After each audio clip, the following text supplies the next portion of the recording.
ఎన్నికలు దగ్గర పడుతున్న వేళ టీడీపీ అధినేత చంద్రబాబు జనసేన అధ్యక్షుడు పవన్ కళ్యాణ్ల మధ్య కీలక భేటీ జరిగింది. సంక్రాంతి సందర్భంగా పవన్ కళ్యాణ్ ను చంద్రబాబు భోజనానికి ఆహ్వానించగా మనోహర్ తో కలిసి రాత్రి ఉండవల్లిలోని ఆయన నివాసానికి పవన్ చేరుకున్నారు. దాదాపు రాత్రి 10 గంటల 30 నిమిషాల వరకు నేతలు చర్చించుకున్నారు. ఎన్నికల్లో సీట్ల కేటాయింపుపై దాదాపు ఒక అంగీకారానికి వచ్చినట్లు సమాచారం.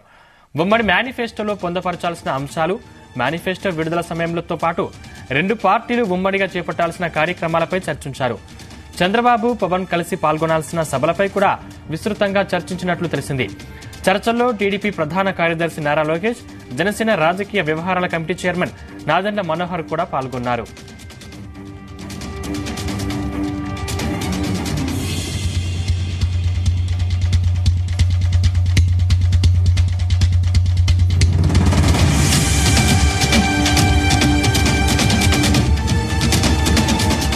రెండు పార్టీల మధ్య సీట్ల సర్దుబాటు ప్రక్రియను సాఫీగా కొలిక్కి తేవడంపై ఇరు పార్టీలు దృష్టి పెట్టాయి. ఎన్నికల బరిలో ఉంటున్న అభ్యర్థులు, ఇతర పార్టీల నుంచి టీడీపీ, జనసేనలో చేరేందుకు ఆసక్తిగా ఉన్న నాయకులు వారిని చేర్చుకున్న విషయంలో ఎలాంటి విధానం అనుసరించాల్సిన విషయంపై చర్చించారు.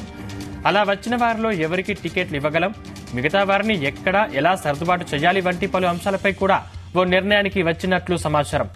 వైసీపీ ఇప్పటికే 3 జాబితాల్ని ప్రకటించిన నేపథ్యంలో తాము అభ్యర్థుల్ని ఖరారు చేసే ప్రక్రియను వేగవంతం చేయాలని నిర్ణయించారు.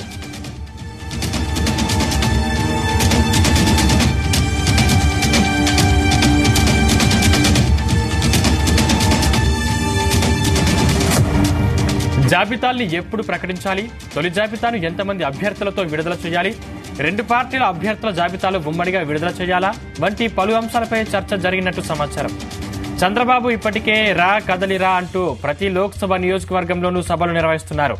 వాటిలో పవన్ ఏ సభల్లో పాల్గొనాలి, ఉమ్మడి మేనిఫెస్టోను ఎక్కడ విడుదల చేయాలి వంటి అంశాలను కూడా చర్చల్లో ప్రస్తావనకు వచ్చాయి.